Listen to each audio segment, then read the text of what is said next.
Buen día a todos. El día de hoy continuaremos con el tema de razones trigonométricas. Ahora abordaremos un tercer problema.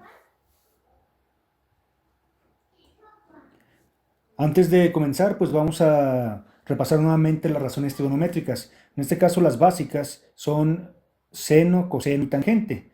Y aquí pues tenemos las relaciones. En este caso, pues se relacionan con el triángulo rectángulo, ¿sí? Con las medidas de sus lados. Seno, pues ya sabemos que es igual al cateto opuesto entre la hipotenusa. El coseno es igual al cateto adyacente entre la hipotenusa y la tangente es igual al cateto opuesto entre el cateto adyacente. Y esto pues nos va a servir para poder resolver el siguiente problema. Dice, ¿cuánto mide la altura del árbol? Aquí en este caso pues tenemos, digamos, el árbol, del cual desconocemos su altura. Tenemos también que del árbol o de la base del árbol a cierto punto hay una distancia de 20 metros. Y del pico del árbol a ese punto también desconocemos la distancia, pero se forma un ángulo de 40 grados.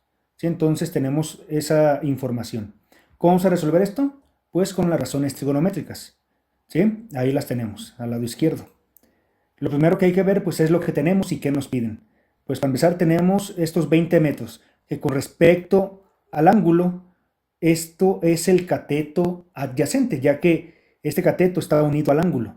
Entonces aquí le voy a poner cateto adyacente. Y nos están pidiendo la altura. La altura, como pueden notar, se opone al ángulo de 40 grados, entonces va a ser el cateto opuesto. Sí, ahí lo pongo. ¿Por qué? Porque aquí en esta parte se forma un ángulo de 90 grados. Entonces significa que este que está así en diagonal, este lado, es la hipotenusa. Pero pues no nos dan la medida.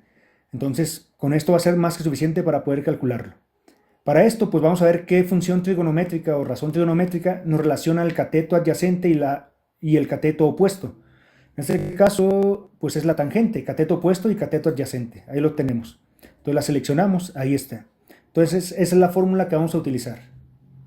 Entonces ahí está, al lado derecho ya la puse. Tangente de A va a ser igual al cateto opuesto entre el cateto adyacente. Ahora voy a sustituir datos. En lugar de A voy a poner el ángulo, que en este caso mide 40. Y en lugar de C lo voy a dejar porque es lo que busco, pero en lugar de CA voy a poner 20 metros. Entonces sustituyo y me queda tangente de 40 igual al cateto opuesto entre 20.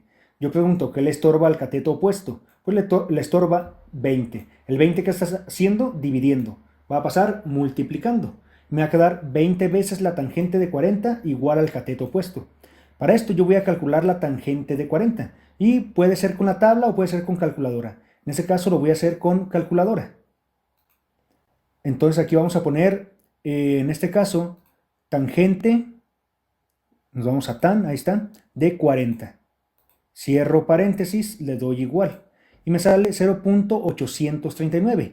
Copio ese dato y lo pongo en la fórmula. ¿Sí? En tangente de 40, pues 0.839. Y me queda 20 que multiplica 0.839 igual al cateto opuesto. Al multiplicar 20 por 0.839, yo obtengo 16.78 metros. Y eso sería la altura del árbol. ¿Sí? Y listo. O sea, cateto opuesto, pues es la altura del árbol que estábamos buscando. Significa que ese árbol mide 16.78 metros. Y con esto queda resuelto el problema. Espero que les haya quedado claro. De mi parte sería todo. Hasta luego.